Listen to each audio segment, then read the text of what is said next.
Nola sortu erreprodukzio zerrenda bat YouTubeen? Bideo tutorial honetan hori ikasiko dugu.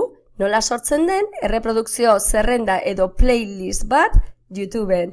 Horretaz gain, gure Moodleko ikastaroan nola esteka dezakegun edo nola txerta dezakegun erreprodukzio zerrenda hori gure Moodleko ikastaroan. Baina noiz eta zertarako erabil dezakegu erreprodukzio zerrenda bat hezkuntzan?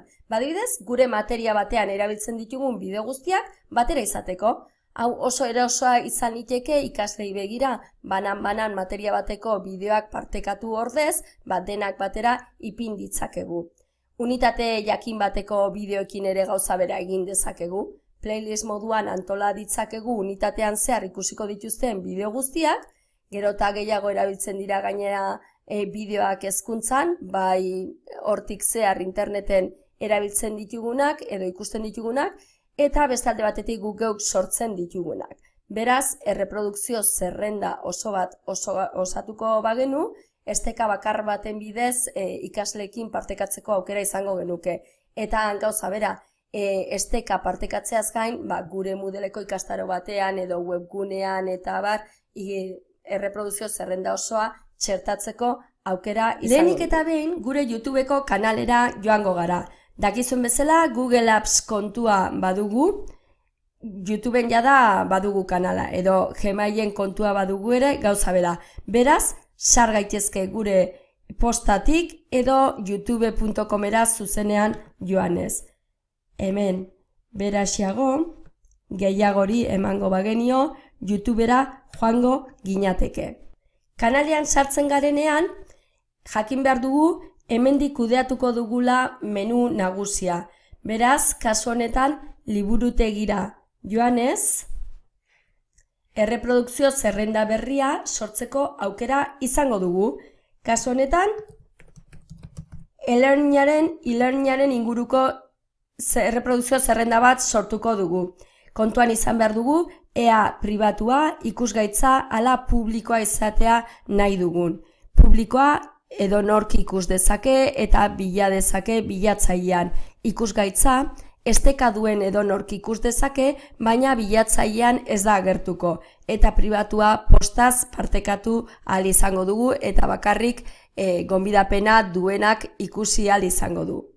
Sortuko dugu erreprodukzio zerrenda, eta orain hurrengo urratsa bideoak gehitzea izango da.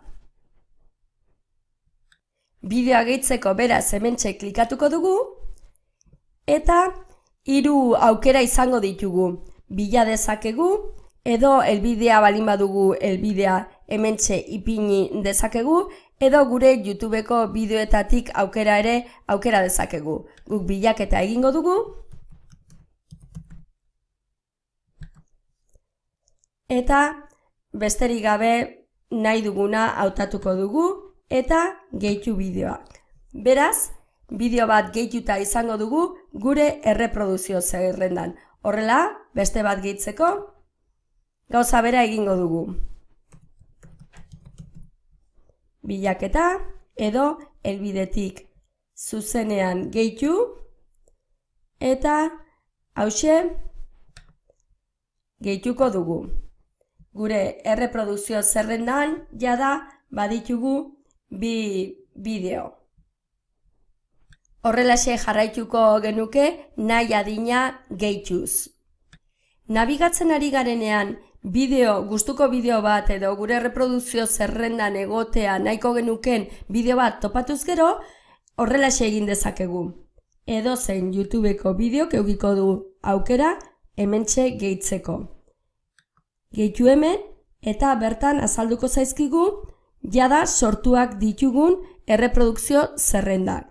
Nahiko bagenu beste erreprodukzio zerrenda bat sortu, hementxe klikatuko genuke. Guk e-learningeko zerrendan sartuko dugu. Kontuan izan, gehitu hemen aukera hori azaltzeko login eginda edo gure kontuaren barruan egon beharko dugula. Erreprodukzio zerrendara bueltatuz ikusiko ditugu beste hainbat aukera. Ezarpenak, lehen esan dugun bezala ikusgaitza pribatua edo publikoa, onar dezakegu ala ez kapsulatzea, hau da beste edozeinek gure erreprodukzio zerrenda beraien webgunean edo Moodle ikastaroan kapsulatu edo txertatu alizatea, eta gero gure bideoak nola nahi ditugun ordenatu. Eskuzko urrenkera, nahi dugun moduan edo gehitze data, berriena lehenengo, zarrena, aukera ezberdinak izango ditugu. Eta beste batetik bideo berriak erreproduzio zerrendaren hasieran nahi bali badugu ipintzea, hortxe klikatuko genuke. Beste alde batetik, automatikoki gure zerrendan gehitzeko aukera ere badago. Definituko ditugu hainbat arau, adibidez, esan dezakegu etiketa batekin etiketatzen denean bideo bat, gure erreprodukzio zerrendan gehitzea, edo azalpen bat, jakin bat dauken bideo batek, edo izen jakin bat dauken bideoa gure erreprodukzio zerrendan txerta dezakegu. Bestalde batetik, aukera bikaina da erreprodukzio zerrenda modu kolaboratiboan egiteko, hauxe, ipini beharko genuke, aktibatu beharko genuke. Horrela, beste pertsona batzuek ere gure erreprodukzio zerrendan bideoak gehitzeko aukera izango lukete. Amaitzeko, partekatzeko aukerak ikusiko ditugu. Ikusten duzuen bezala, Twitter, Facebook, Google+, eta barrera bidal dezakegu parteka dezakegu sare sozial horietan eta gune horietan gure erreprodukzio zerrenda. Beste alde hauxe izango da, estekatu nahi bali badugun nonbaiten hauxe izango da helbidea, eta beste alde batetik kapsulatu nahi bali badugu edo gure Moodleko ikastaroan adibidez edo webgunean kapsulatu nahi bali badugu, hauxe izango da HTML kodea. HTML kode hori kopiatuko dugu, gure ikastarora joango gara, sortuko dugu web orri bat adibidez, eta bertan txertatuko dugu erreprodukzio zerrenda.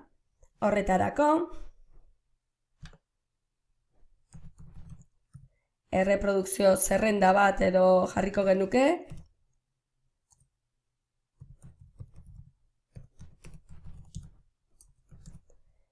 hementxe deskribapena,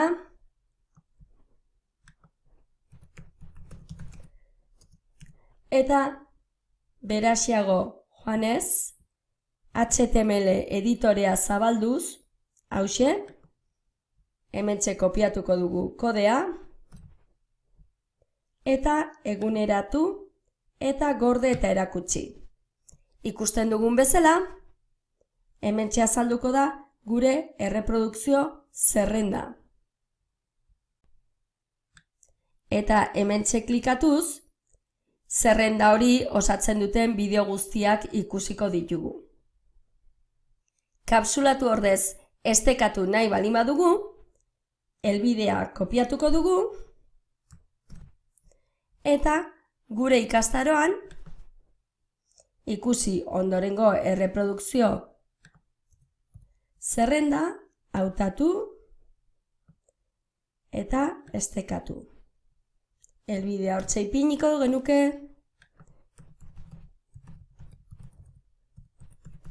deskribapena, txertatu eta gorde eta erakutsi. Ikusten dugun bezala, hementxe dugu erreprodukzio zerrenda estekatuta.